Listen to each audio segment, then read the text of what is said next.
Então, muito boa tarde a todos, sejam bem-vindos à terceira sessão da série de webinars Boas Práticas rumo à Circularidade, promovida pelo Pacto Português para os Plásticos.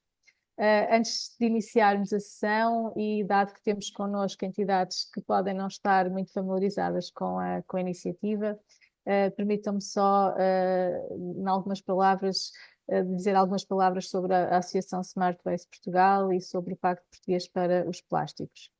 A Associação Smart Waste Portugal é uma associação privada, sem fins lucrativos, que tem como missão potenciar a economia circular nas várias cadeias de valor, através da educação, inovação, colaboração e criação de novos negócios. A rede da Smart Waste conta à data com mais de 150 associados das mais diversas cadeias de valor, contando com players nacionais, representantes da indústria, do retalho, academia, centros de investigação, municípios, entre outros. E é a Smart Waste Portugal que coordena o Pacto Português para os Plásticos, que é a iniciativa que traz hoje este webinar. O Pacto é uma iniciativa colaborativa que visa potenciar a economia circular para os plásticos em Portugal, através do atingimento de 5 metas até 2025. O Pacto Português para os Plásticos conta neste momento com mais de 115 membros, representativos da cadeia de valor nacional, desde empresas, academia, tutela, ONGs, indústria, portanto temos aqui representado toda a cadeia de valor. No entanto, dizer que se tivermos aqui assim entidades que queiram aderir ao Pacto Português para os Plásticos, temos todo o gosto em receber e acolher novos membros. Esta série de webinars tem como principal objetivo dar a conhecer as boas práticas dos membros efetivos, que foram reportadas no terceiro relatório de progresso da iniciativa, que foi lançado este ano em março e está disponível no site do Pacto Português para os Plásticos. Esta é a terceira sessão desta série, sendo que a participação foi aberta a entidades que fazem parte das associações setoriais que compõem a Comissão Consultiva do Pacto Português para os Plásticos. Portanto, antes de iniciar, deixava só aqui assim, algumas breves notas sobre o funcionamento do webinar. Ele terá duração de 1h15, sendo que após a componente de apresentação haverá lugar a um período de perguntas e respostas. Ou especificamente, no final da primeira apresentação, teremos lugar a 2 ou 3 perguntas, porque depois o orador não conseguirá ficar até ao final. E também não está a pôr nada. Olha lá. Deverão manter os vossos microfones desligados durante a apresentação e apelamos para que as questões sejam colocadas no chat para que os nossos oradores as possam ver e para que as possam ser respondidas no final da apresentação, onde depois também poderão usar a funcionalidade de mão no ar para colocar as questões. Então, hoje temos connosco 3 membros que irão apresentar os seus exemplos.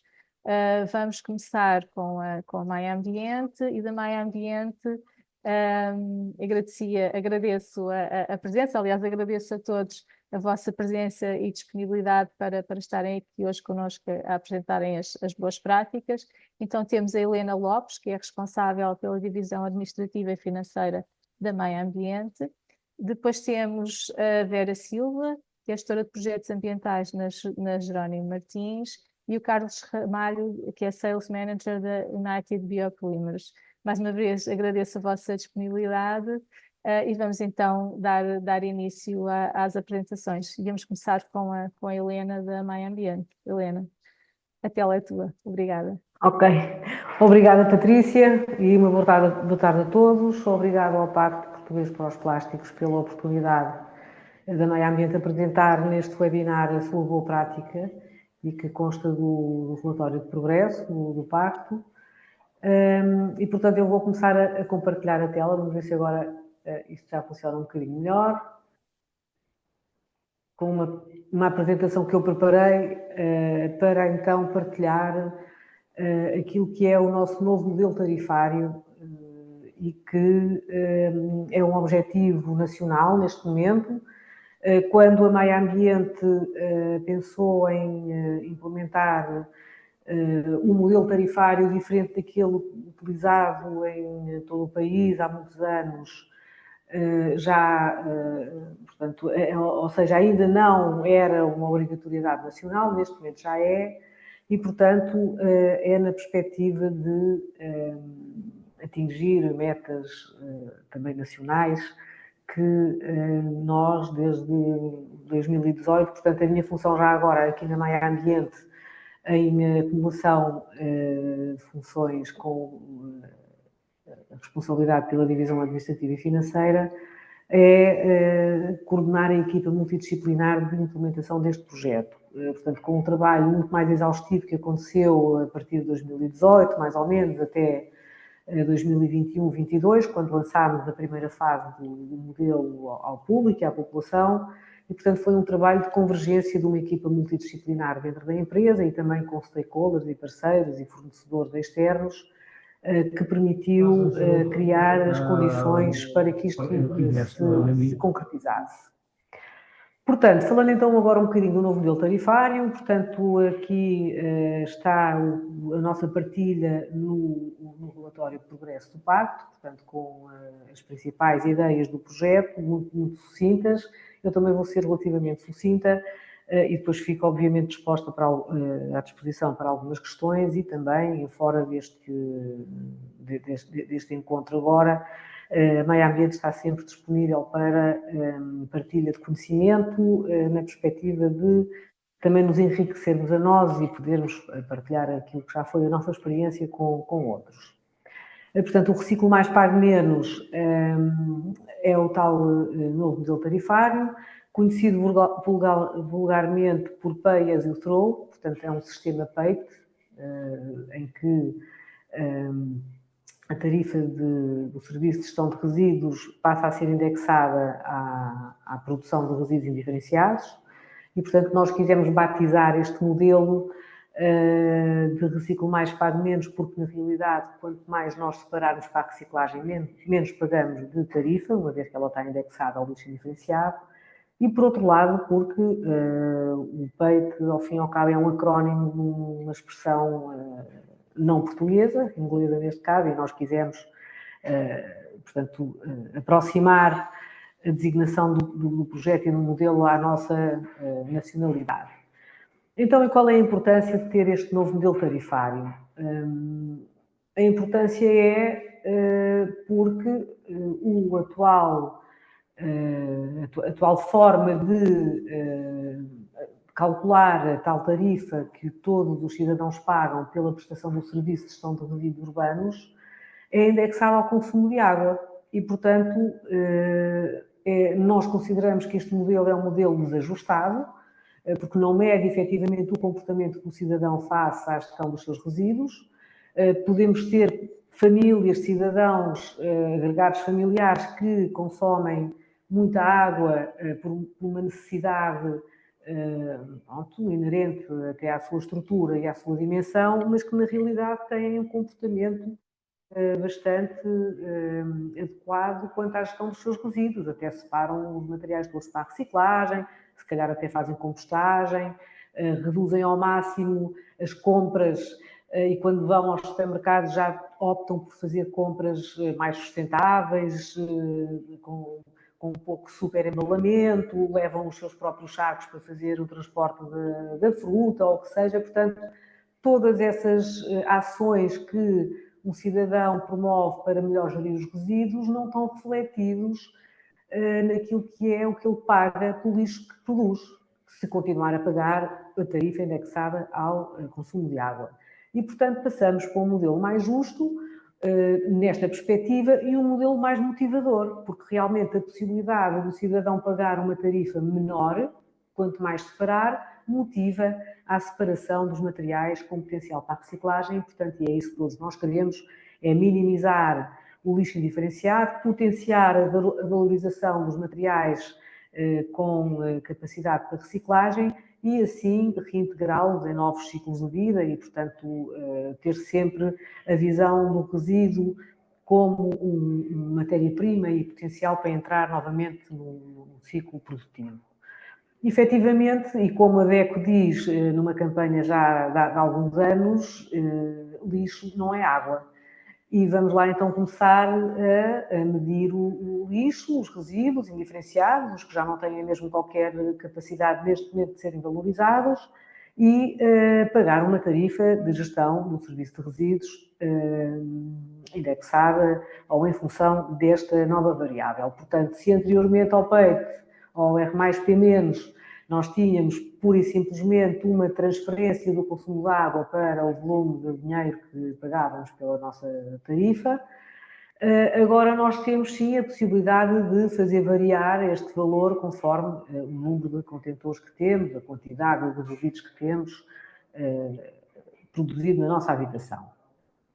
E então, os pressupostos que a Maia Ambiente admitiu para estruturar este novo modelo tarifário, isto porque há várias soluções, e acho que há aqui um conceito também interessante que eu vos posso passar, que é, não existem modelos universais e que sejam possíveis de implementar em todas as cidades, ou estruturas, ou municípios, como lhes queiram chamar, de uma forma transversal. Portanto, há aqui sempre a necessidade de adaptar estes modelos à realidade de cada região, de cada território, de cada densidade habitacional, de cada sistema de recolha e deposição de resíduos. Portanto, há aqui uma necessidade efetiva de fazer convergir todos estes fatores e, no nosso caso, a Maia Ambiente decidiu aplicar este novo modelo tarifário apenas aos resíduos indiferenciados e, portanto, a tarifa é paga só pela recolha dos resíduos indiferenciados, do contentor cinzento, utilizando a medição do volume. Portanto, há sistemas que podem inferir esta quantidade em peso.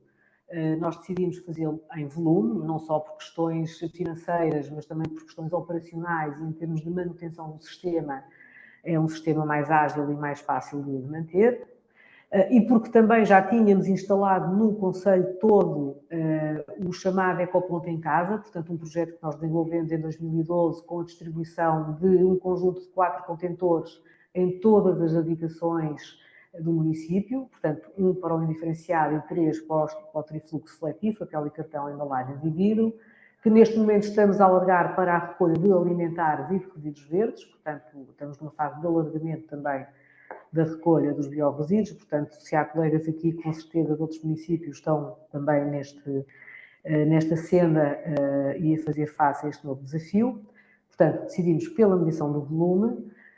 Vamos aplicar um modelo tarifário, ou estamos a aplicar já à totalidade da população. Portanto, o modelo, a forma de implementação deste modelo prevê que ele abranja toda a população. Portanto, não temos aqui territórios segregados por características territoriais ou de sistemas de recolha, projetos piloto ou projetos que fiquem condicionados àqueles territórios e àquelas áreas geográficas. Portanto, não vamos avançar no município todo com o projeto, com o modelo, e depois decidimos também manter a fatura e cobrança desta tarifa pelos SEMAs da Maia, até por comodidade para os cidadãos.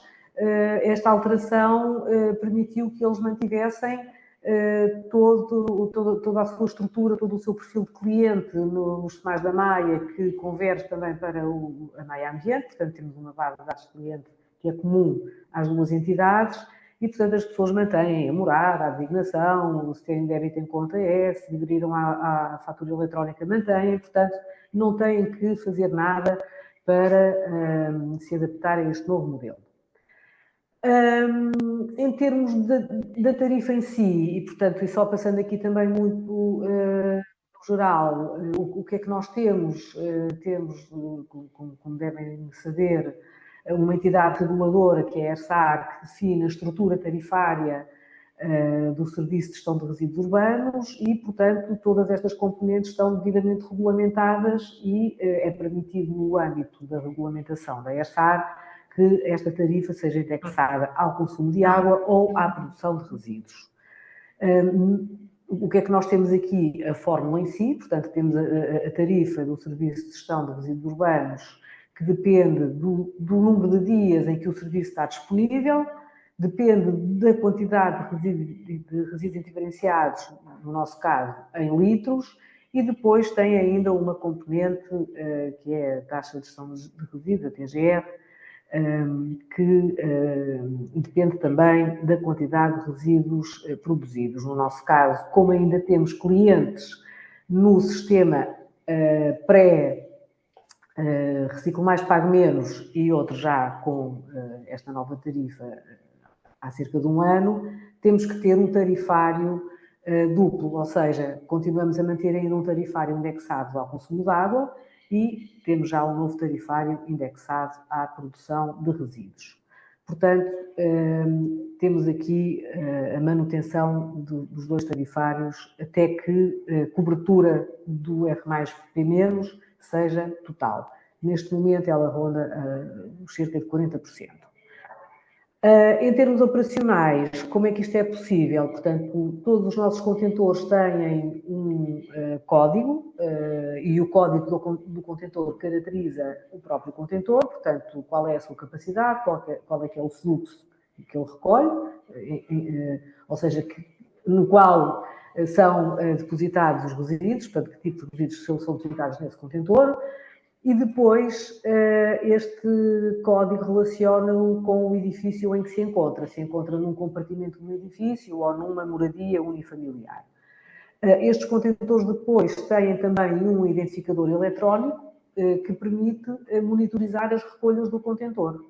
E, portanto, quando as viaturas que estão equipadas com umas antenas, um sistema de leitura destes identificadores eletrónicos fazem a recolha do contentor, é contabilizada uma recolha desse mesmo contentor que, entretanto, está, através do identificador e do código, relacionado com o cliente na nossa base de dados e no nosso sistema de gestão da Maia Ambiente.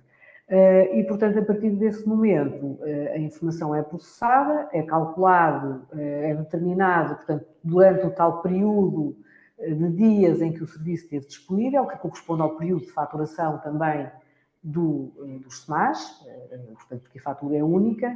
Nessa altura é contabilizado o volume total ou o número de vezes que o contentor foi recolhido naquele período para aquele cliente e é transmitido também sempre via web services ou apps a informação para os SMAs da Maia incluírem na fatura. E, portanto,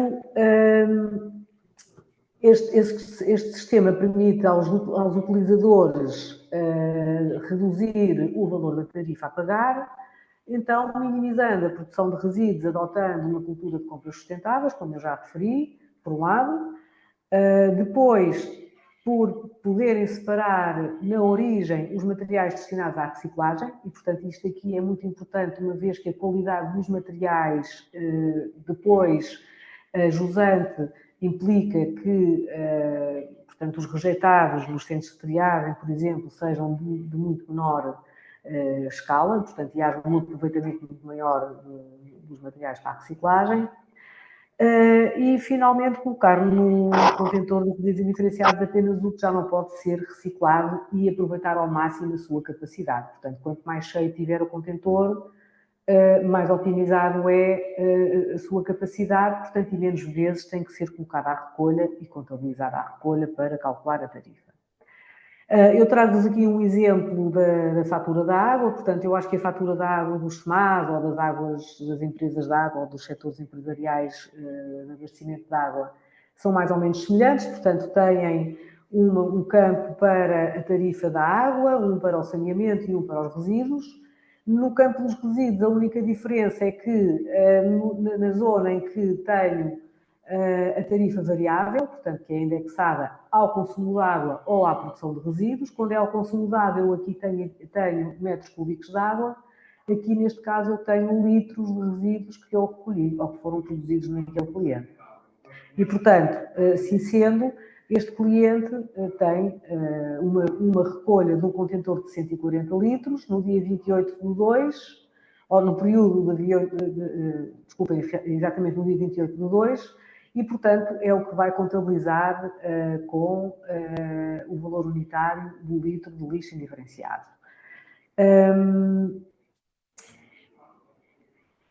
Em termos de implementação do projeto, pronto, isto é um projeto, como eu referi, a implementar à escala do município. A Maia tem cerca de 135 mil habitantes, portanto era humanamente impossível implementar isto ao mesmo tempo em todos os clientes, em todas as casas, em todas as frações, estabelecimentos, porque nós temos clientes domésticos e não domésticos, não é? Não temos só habitação, também temos os estabelecimentos. E, portanto, decidimos fasear a implementação do projeto em 3 etapas.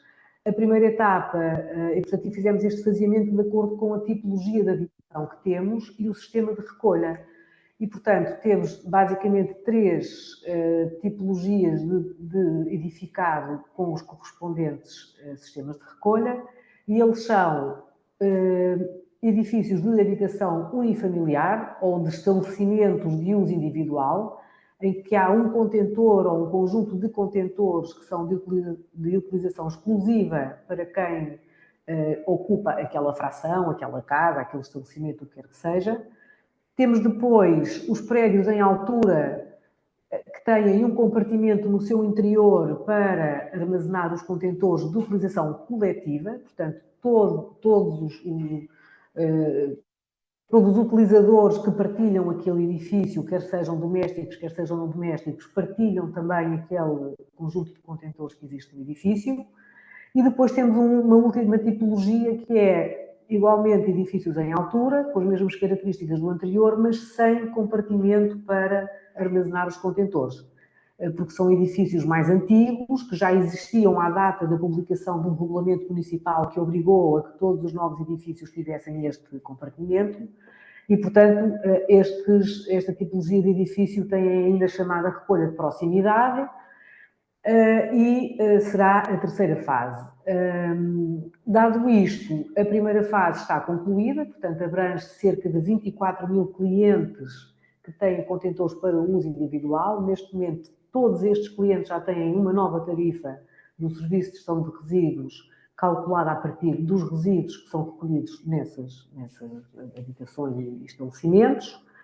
Depois está em curso a implementação desta segunda fase, portanto, neste momento estamos a enviar para os Tomás da Maia os primeiros volumes de resíduos para cálculo das tarifas indexadas à produção de lixo desta tipologia de cliente, portanto, dos edifícios com compartimento. E prevemos terminar esta tipologia de cliente, que são cerca de 30 mil, no final do ano 2024. E em 2025 iremos implementar, portanto, a última fase, clientes com recolha de proximidade, através da instalação de sistemas de controle de acessos nesta tipologia de contentor, que são os contentores semi-enterrados, estando previsto, em princípio, e até no âmbito do Portugal 2030, financiamento para... portanto, suportar todo este investimento que, para aquilo que temos na malha, que são cerca de 100 contentores deste tipo, orça em cerca de €500 mil. Portanto, é uma verba significativa e iremos cofinanciar, portanto, este alargamento. Em jeito já de resultados e de conclusão, portanto, este mapa aqui do lado esquerdo é o município da Maia, portanto, estas bolinhas são a cobertura já da nova tarifa, do novo modelo tarifário, abrange mais de 40% do potencial que temos para a implementação do projeto, ao nível, portanto, de todo o território do município. Desde o início da implementação do projeto, que foi já em 2023, como vimos ali, o que é que nós conseguimos observar? Portanto, uma estabilidade das receitas tarifárias, portanto, isto havia, claro, um estudo de viabilidade económico-financeira que suportou até a definição das tarifas, que evidenciava um certo equilíbrio que conseguimos constatar com portanto, a implementação deste primeiro ano do novo modelo. E, portanto, aqui este gráfico primeiro, o que é que mostra? Mostra, portanto, estas colunas são, portanto, o número de vezes, representam o número de vezes ou a tarifa que as pessoas pagam consoante o número de vezes que apresentam os contentores à recolha. E claro que quanto menos apresentarem os contentores à recolha, menos pagam, lá está, o contentor é diferenciado. E estas 3 linhas que estão aqui são linhas de tarifas que são pagas por consumidores médios de 5, 15 metros cúbicos de água. E, portanto, aquilo que nós conseguimos verificar é que, mantendo os consumos de água em determinados valores, eu consigo ter abaixamentos das tarifas, para valores interessantes e que se conseguem atingir por vontade de quem produz o resíduo. Portanto, as pessoas têm neste momento a capacidade de poderem fazer variar a sua tarifa, consoante o seu comportamento face à gestão de resíduos. Temos, obviamente, um aumento dos resíduos recicláveis, portanto, se há mais separação para o trifluxo, eu tenho, e menos indiferenciado, tenho mais recicláveis, menos indiferenciado. O menos indiferenciado também nos leva a menores custos de tratamento, porque menos toneladas temos que pagar de tratamento do indiferenciado na Lipor 2, neste caso, portanto, nós somos associados ao Lipor. Por outro lado, também temos menos contentores apresentados à recolha, posso reajustar os circuitos, portanto, começar a carregar mais circuitos com mais clientes, uma vez que eles apresentam menos contentores à recolha cada vez que o circuito passa. E isso está evidente também neste gráfico aqui de baixo, em que eu tinha, portanto, no pré-peito, a azul, portanto, um comportamento em que havia uma evidência das pessoas utilizarem todo o potencial de recolha que tinham. Portanto, na Maia, a recolha do lixo indiferenciado é apenas uma vez por semana. E, portanto, as pessoas punham sempre que havia recolha, punham o contentor cá fora. Temos ali aquele gráfico do azul, no máximo são as 4 recolhas por mês. E neste momento temos uma inversão da situação e temos as pessoas a apresentarem os contentores muito mais vezes, apenas uma vez ou 2, e, portanto, em detrimento da utilização máxima do serviço. Toda esta gestão depois vai nos permitir também criar novos circuitos de recolha, neste caso recolha de alimentares, que é aquilo que é o nosso foco também para este ano e para 2026, dadas as exigências legais e até do PERSUL. Portanto, nós tivemos que fazer o nosso plano de ação convergente com o PERSUL 2030 e definir ações e investimentos neste sentido, e, portanto, isto permite-nos também aliviar um bocadinho aqui a carga nos recursos e reaproveitá-los para esta via. E, portanto, esta é a nossa experiência, e também não me alongando muito mais, que sei que há outros oradores e que nós tínhamos aqui o tempo mais ou menos balizado. Estou disponível para algum esclarecimento agora ou noutro momento posterior a este webinar. Pronto, e agradecendo mais uma vez ao Pacto a oportunidade. Obrigada, Helena, pela excelente apresentação, que contribui certamente para, entre outras coisas, o aumento das taxas de reciclagem e contribui aqui para as metas do Pacto. Eu deixava agora aqui 1 ou 2 minutos para alguma questão. Não sei se alguém tem alguma questão a colocar à Helena neste momento. Temos aqui no chat uma questão, 3 questões.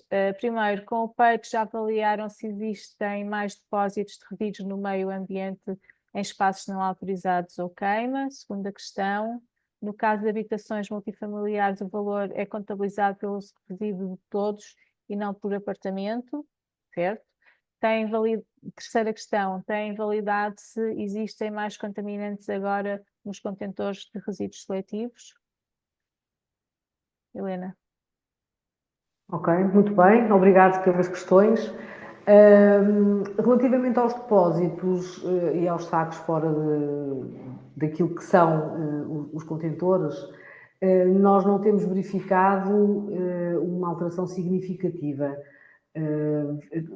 Temos alguns pontos críticos já evidenciados no Conselho, em que aparecem sempre e com alguma regularidade, e até em algumas situações, zonas de fronteira, e que não estão bem definidas quais é que são as áreas territoriais do município,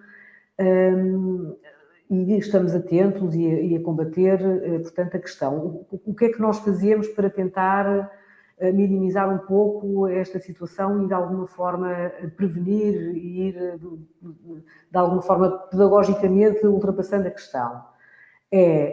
Como temos o tal sistema de gestão e de monitorização das recolhas, e temos também acesso às bases de dados do SMAD e à informação sobre os consumos de água, se nós começamos a ver que há determinados clientes que apresentam consumos de água que revelam uma habitação regular do apartamento ou da casa, e em simultâneo não vemos os contentores a aparecerem à recolha, já subentende que há ali algum tipo de fuga, ou que se pretende que haja ali uma fuga quanto ao pagamento da tarifa por via da apresentação do contentor. E então fazemos um contacto em sentido contrário, não é? Portanto, tentamos avaliar o que está a pensar, o que é que se está a passar, e questionamos a pessoa, portanto, se tem um contentor, tem que o utilizar, tem que pôr o contentor à recolha, porque aquilo é o seu sistema de deposição, não pode usar outros, nem deitar lixo na rua, portanto, mais, como eu disse, mais numa situação mais pedagógica. Por outro lado, e principalmente portanto, nestas duas primeiras fases em que as pessoas têm os contentores dentro de portas, hoje em dia, e isso já existe há muitos anos, desde 2012, aqui que se implementou o Ecoponto em casa, as pessoas já estão muito habituadas a fazer a deposição do lixo naquele contentor, portanto não faz muito sentido a pessoa ter o incómodo de levar o saco de lixo no carro, ir pôr noutro sítio qualquer, e portanto acho que isso também de alguma forma ajuda a que isto não apareça com muita recorrência. A primeira questão, basicamente, é isto. No caso das multifamiliares, portanto, sim, nós fazemos a recolha dos contentores coletivos no compartimento em que todos acedem para depor os seus lixos e fazemos uma divisão equitativa do volume recolhido pelo número de frações daquele prédio que utilizam os contentores. Portanto, a metodologia é esta que está a ser implementada. E depois, a questão dos contaminantes é também uma questão muito pertinente, e no nosso sistema o que nós conseguimos fazer a viatura de recolha tem uma consola traseira que dá para registar eventos ou, por exemplo, se eu vou fazer uma recolha de embalagens e há um contentor amarelo para ser recolhido e na altura da descarga ou até através de uma visualização prévia que as equipas estão, portanto, formadas nesse sentido, pontualmente fazerem uma verificação, abrem a tampa antes de fazer o baldeamento e há um contentor contaminado, ele é recolhido ou é contabilizado como contentor contaminado, com lixo indiferenciado. E, portanto, a pessoa paga a mesma a recolha de um contentor de embalagens como seja indiferenciado. E, portanto, essa situação não lhe permite fugir ao pagamento da tarifa e, basicamente, tem sido isto que nós andamos a fazer. Também estamos a testar, não é? A melhor forma de resolver a questão e temos feito assim. Muito obrigada, Helena. Eu, se calhar, agora passava para... Ok, obrigada. Pedia para... Obrigada, Helena, mais uma vez, e agora passávamos para a próxima apresentação. Depois, se quiserem, podemos fazer chegar as questões à Helena. Estou a ver que ainda temos aqui temos mais uma questão, mas aqui por economia de tempo precisávamos de passar à próxima apresentação. Então pedia à Vera Silva da Jerónimo Martins para fazer a sua apresentação. Obrigada, Vera. Obrigada pelo convite e por a iniciativa que o Pacto tem em nome de Jerónimo Martins. Penso que já estejam a ver o ecrã, correto? Então vou aqui. Só fazendo aqui um breve enquadramento. Nós somos um grupo que opera em 3 geografias. Temos cerca de 134 mil colaboradores. No caso do Pacto, estamos aqui a ser representados pelas insígnias de Portugal. Pingo Doce e Recheio mais concretas, outras também acabam por estar aqui um bocadinho no mesmo, mas menos operacionais. Também o negócio é um bocadinho diferente. E temos cerca de 36 mil colaboradores aqui a trabalhar. Passando aqui um bocadinho então para o que aqui somos chamados. Nós temos aqui sobre o projeto, desde 2011 temos o nosso manual de ecodesign. é uma metodologia que nós partilhamos com os nossos fornecedores de marca própria das empresas do grupo Pronto. e inclui cerca de 21 critérios distribuídos por 5 fases de ciclo de vida das embalagens, alinhados também com estas 6 estratégias que visam a promover os princípios de redução, reutilização e reciclagem, que estão aqui sobre a alçada do pacto. Estes são os nossos grandes números ao ano deste ano, 2023, os nossos números em termos gerais do grupo, e que trabalhamos diariamente para atingir. A boa prática que nós apresentamos no pacto, no relatório de progresso, foi que uma ação do Pingo Doce, em que nós temos aqui as nossas sobremesas e a sopa unidose, e que nós tínhamos uma tampa e, em conjunto com as equipas operacionais, de comercial e de qualidade de marca própria, percebemos que poderíamos eliminar um acessório, um extra, que é esta tampa, e assim evitar a colocação no mercado de cerca de 27 toneladas de plástico descartável.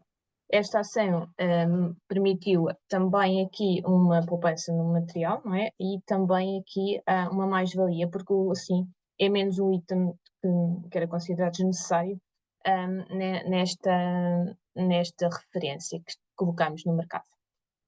Não podemos também deixar aqui de levantar outras que neste ano de report nós contemplamos, que foi a eliminação ou a substituição do filme de PVC por uma película de PP, de polietileno, que também assim conseguimos evitar a colocação no mercado apesar de ser produto, não é embalagem, mas é um produto, deixamos de ter este componente utilizado pelos nossos consumidores no mercado e tornamos assim estas duas referências em algo que poderá ser valorizado no futuro.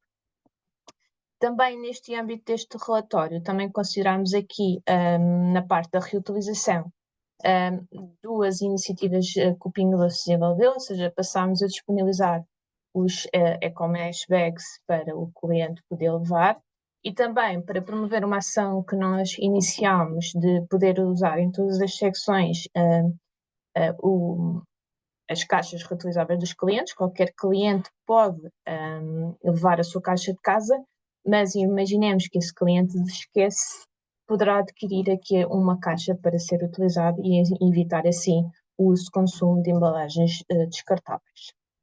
Por fim, também numa das metas que o Pacto tem, que é a incorporação de reciclado, temos trabalhado aqui muito com os nossos fornecedores para eliminar aqui algum uso de material virgem, e estas são algumas das referências que gostaríamos aqui de vos deixar como exemplos, em que as garrafas de sumo são compostas por 100% de plástico reciclado de PET, e também o lançamento sempre de embalagens de plástico que incorporem este material, havendo aqui estas duas referências, que são os das pérolas de perfumador.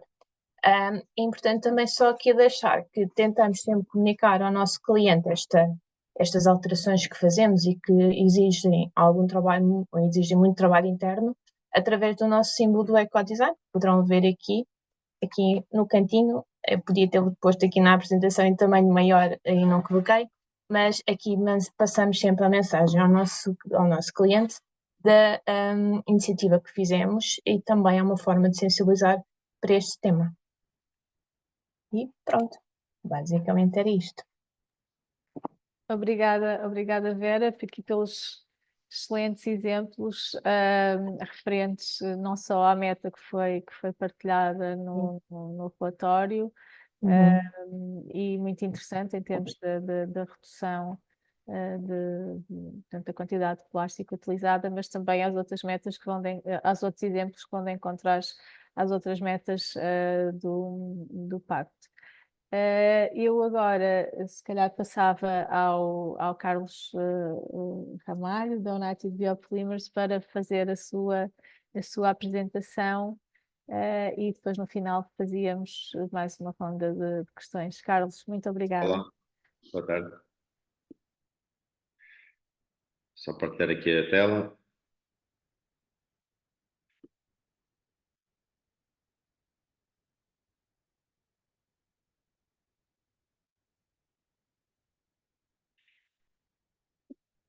Espero que estejam todos a ver neste momento. Ui, Sim. perdão, isto está errado. Peço desculpa. Aqui um problema técnico.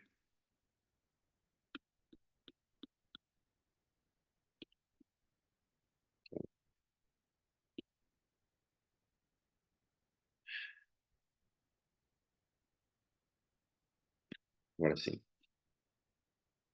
Olá, boa tarde.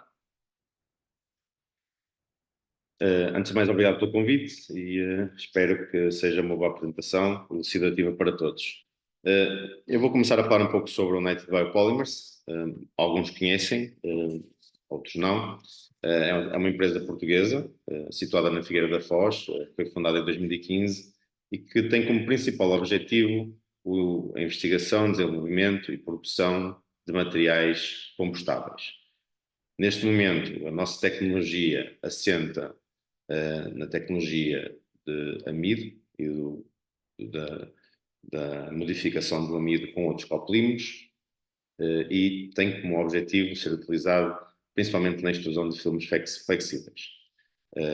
Temos uma tecnologia chamada Biopar, que é patenteada, está certificada como Industrial Compost e Home Compost, e que permite atingir cerca de 90% de conteúdo bio no seu limite. Nós temos uma capacidade produtiva instalada de cerca de 6.000 toneladas por ano e, além disso, temos um centro de investigação e desenvolvimento, quer com equipamentos de nível laboratorial, quer a nível piloto, assim como um centro de aplicações industriais que nos permite fazer filme em larga escala, fazer impressão flexográfica e fazer alguns tipos de sacos. Nós não somos produtores de filmes, nem de sacos, nem impressores. No entanto, verificamos durante a nossa gênese que era muito importante dar a conhecer aos nossos clientes e ao mercado o nosso produto final. Tratando-se de um produto novo, por vezes é complicado colocar este tipo de materiais em trabalho nos transformadores convencionais. Desta forma, o investimento foi feito para que se conseguisse fazer isso. Temos este tipo de máquinas aqui dentro para que os nossos clientes, os nossos parceiros, instituições, universidades possam nos visitar, possam trabalhar connosco, possam conhecer como os nossos materiais são produzidos. Aqui um exemplo dos produtos finais que podem ser obtidos com a tecnologia Biopar. Em termos de metas do último relatório, nós evidenciamos aqui 3 metas. A primeira foi a utilização de filme compostável para embalar as nossas bobinas de filme. Não temos uma produção muito extensa, mas o facto de utilizarmos filme compostável serviu para mostrar ao mercado, aos nossos clientes, uma aplicação diferente. Como podem ver aqui, temos aqui duas paletes com bobinas que serão para um cliente específico e que se utilizou o filme compostável para produzir uma embalagem corretamente feita para chegar ao seu destino. Da mesma forma, uma segunda meta foi de conseguirmos utilizar o filme como se fosse um filme de stretch para envolver os nossos big bags e assim também proteger a embalagem primária que continha o nosso produto no interior. E o nosso terceiro projeto, a nossa terceira meta, passa por utilizarmos também materiais compostáveis nas nossas matérias-primas e nos nossos produtos finais. Falo produtos finais, neste caso, os granos, os pellets utilizados na extrusão.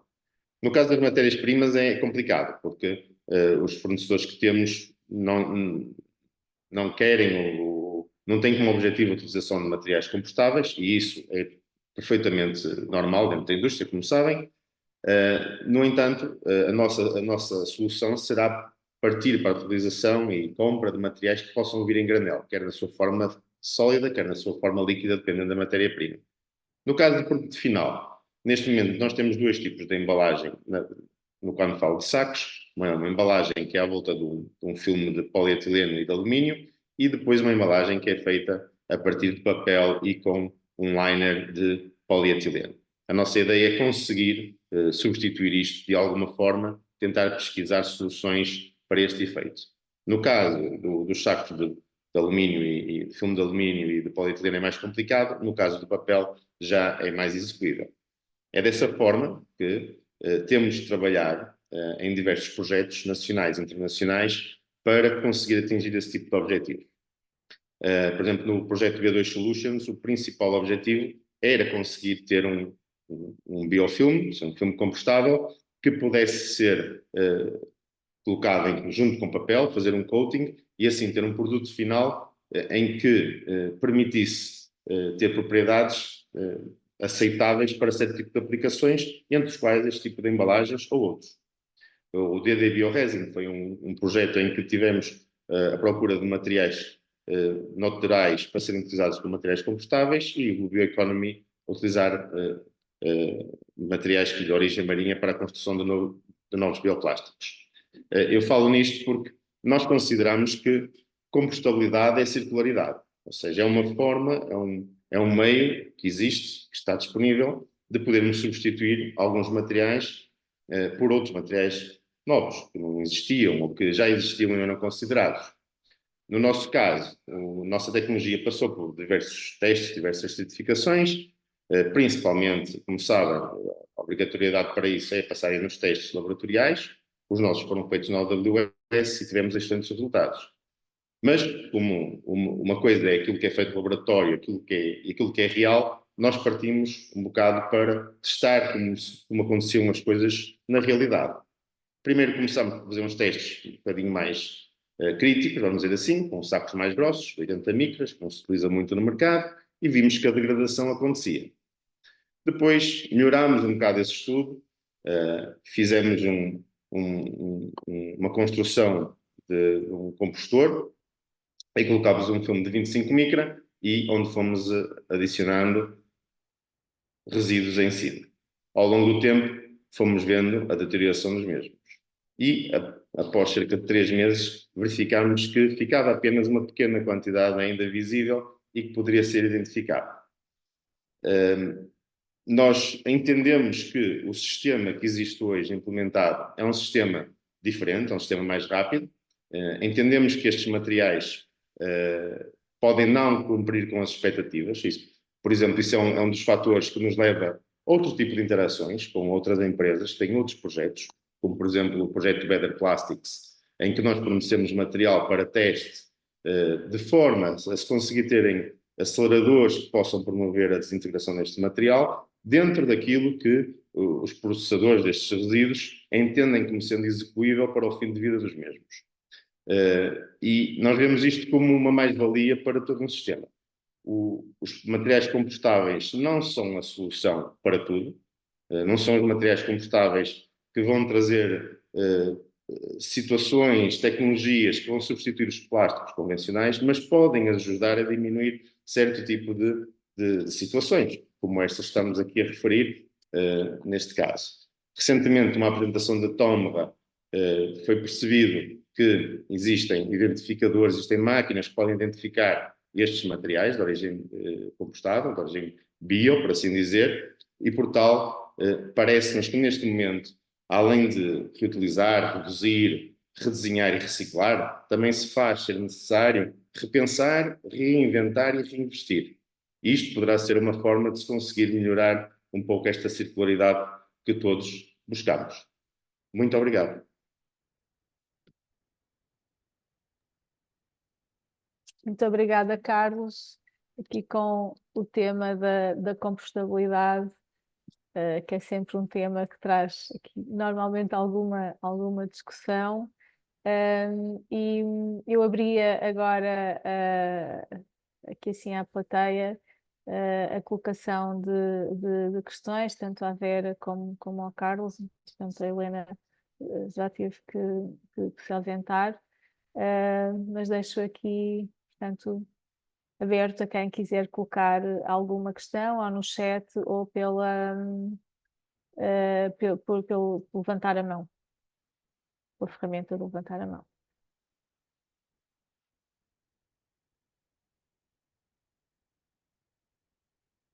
E se calhar, enquanto vão pensando nas questões, colocava uma questão à Vera, que tem a ver com se vocês notam, portanto, fizeram essa alteração na questão das tampas, se notam que houve percepção por parte do consumidor dessa alteração e se notaram aí alguma alteração relativamente ao consumo desses materiais. E colocava também uma questão ao Carlos, o Carlos falou num dos projetos da utilização de produtos do mar, do que é que estamos a falar e quais são os TRLs para a utilização desses produtos. Obrigada. Posso responder eu primeiro? Obrigada, Patrícia, pela pergunta. Da informação que temos, obviamente, não há qualquer alteração, ou seja, os clientes acabaram por aceitar muito bem esta alteração. Possivelmente não nos comunicaram, ficaram aqui, ficaram satisfeitos com esta, ou insatisfeitos, não houve qualquer tipo de reclamação, por isso acredito que tenha sido uma boa prática ou uma boa alteração sem qualquer impacto, ou seja, é aqui que se vê que às vezes colocam-se elementos nas embalagens que se pensa como fim internamente, mas que para o consumidor é completamente irrelevante na ótica do consumo, não é? Porque ele vai comprar a embalagem, se calhar até fica agradado porque tem menos um elemento para reciclar, ou para pensar o que é que lhe há de fazer, por isso acho que foi uma boa alteração. Boa tarde. Sobre a questão sobre os produtos advindos do mar, é um projeto bastante extenso, que tem 4 eixos principais. É um projeto dentro do Blue Bioeconomy. Não sei se está aqui algum participante desse projeto, porque tem muitos interlocutores. E nós participamos em 3 em específico. Basicamente, estamos a falar de situações em que se pretende desenvolver uma tecnologia em que se pode usar, por exemplo, um amido retirado de algas ou uma quitina ou outro tipo de materiais que hoje em dia acabam por ser um bocado laboratoriais e com os quais nós pretendemos verificar se são execuíveis de depois serem processados para produtos reais, por assim dizer. Os TRLs, existem TRLs, em alguns casos em que o TRL é alto, porque já existem alguns produtos disponíveis, algumas matérias-primas disponíveis no mercado, e existem alguns com TRL baixo, estamos a falar aqui talvez até no máximo 5, porque ainda há bastante trabalho a fazer, há muitos parceiros ainda a desenvolver, ou seja, é um caminho ainda a desbravar. Obrigada. Tínhamos aqui julgo que é mais um comentário aqui no chat que diz: boa tarde, é preciso terem atenção que qualquer acelerador de compostagem não pode ter implicações nos processos de compostagem. Exemplo, elementos químicos como zinco, metal pesado. Não sei se o Carlos quer comentar. Sim, posso comentar. Eu referi aqui a questão dos aceleradores, um bocadinho para demonstrar que o nosso trabalho passa muito por cooperar com outras empresas e outros projetos que existem no mercado.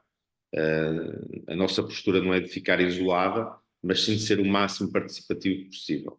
Eu não posso estar aqui a comentar sobre outros projetos de terceiros, não é? Que não estou totalmente dentro deles. Conheço algo que é feito, deste e de outros, que está na literatura, em notícias e tudo mais. O que eu posso comentar é que a nossa equipa, os projetos que desenvolve internamente e com terceiros, com universidades nacionais, internacionais, para os quais somos amplamente convidados, são projetos em que temos todo o cuidado para não estarmos a criar um problema maior do que aquele que já existe. Claro que, neste caso, os metais pesados é algo que se deve evitar. Obrigada, Carlos. Julgo que agora temos a Inês Pereira. Olá, boa tarde. Eu queria aproveitar esta oportunidade para embelezar e elogiar os 3 intervenientes. Foi muito interessante. E como utilizadora, principalmente aqui a intervenção da Jerónimo Martins, que não tinha visto por essa perspectiva. Eu já uso as sopas há muito tempo e as sobremesas e nunca tinha pensado que tinha sido esse o foco por utilizar só e não tinha essa perspectiva e acho muito interessante. No entanto, queria dar só aqui um exemplo, que não sei se aplica ao caso em específico, de outra marca, que também notei recentemente que comprava sempre aquele produto, que é um iogurte líquido, e que mudaram essa parte das tampas, ou seja, já não existe a película que existia de plástico e agora é uma película de, penso que, como é que se chama? Aquele alumínio, não é? Aquela questão. E o que é que notei? Que é muito difícil de removê-la. Ou seja, dificultou, como utilizador, dificultou essa questão. Portanto, eu tenho um filho pequeno e notei que a dificuldade agora é: mãe, abre-me isto, por favor. É só esse reparo de que às vezes fazemos com uma intenção e depois temos que perceber aqui como é que o consumidor reage a estas questões. Mas não deixa de ser super interessante perceber que só o mudar uma tampa poupa-se tanto na parte final da nossa intenção, não é? Que é reduzir o plástico, o desperdício. Então, em complemento aqui à Inês, nós já vendíamos a nossa sopa, já tinha aquela película, uma questão de proteção, ou seja, para Sim, ela além da apenas espremida, tampa, sim. tem, exatamente, ou seja, na realidade aquela película que nós já temos, e também acabámos só por eliminar nas doses individuais, não é? Porque na Exato. realidade são one shot, não é? O cliente compra e consome em princípio toda, não vai guardar aquele bocadinho de sopa. E mantivemos nas caixas grandes, nos Grandes. baldes grandes, por esse motivo, que é para o cliente poder reutilizar. Aliás, aquela embalagem tem essa função também de poder ser reutilizada. Mas é uma boa observação, obviamente, que às vezes pode não ajudar que se tem que selar mais o Sim. produto e depois É. cria-se E uma acho que barreira. há um comentário no chat relativamente a isso dos derrames, que tem a ver com isso mesmo, que quando é essas doses maiores, o facto de ser aquela película e não ser a tampa é mais chato, torna-se mais difícil, vá. Mas a película não sofreu alterações, mantivemos Não, a mas que é já a parte da tínhamos, tampa. mas Exato. cria-se ali uma, não é? Eu acho que ninguém vai tentar abrir até aquela. Eu, enquanto consumidora até da sopa, não consigo abrir sozinha, tenho que sempre usar com uma faca para conseguir abrir, porque a Sempre. probabilidade Sim. acaba a ser maior, mas sim. Mas não há informação se houve um aumento significativo. Em princípio, manteve-se, não é? Porque a única coisa que tirámos foi a mesma tampa do topo, vá. Obrigada. Obrigada. Mais questões para o Carlos ou para a Vera? Ou algum comentário que queiram fazer ou trazer para a discussão?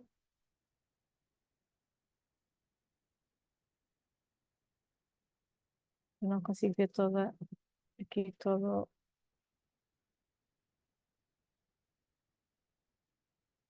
Bom, julgo que não temos mais perguntas. Ainda tínhamos aqui assim uns minutinhos, mas não havendo mais perguntas, resta-me agradecer aos oradores, agradecer à Vera Silva de Jerónimo Martins, ao Carlos Ramalho da Nati Biopolímeros e também à Helena, que já entretanto teve que sair, da Maia Ambiente, por terem vindo aqui assim trazer as suas boas práticas.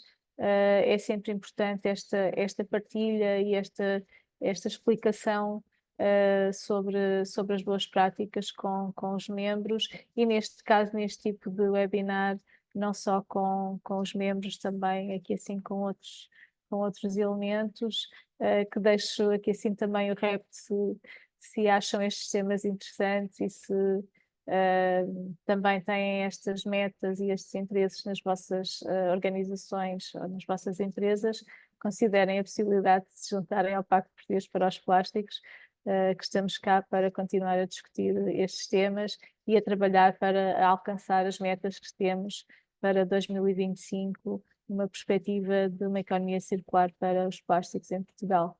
Muito obrigada a todos e dou por encerrado o webinar de hoje. Obrigada. E retomamos as sessões em setembro. Obrigada. Obrigado, mas boas férias. Obrigada. Obrigada. Obrigada. Deus, boa tarde.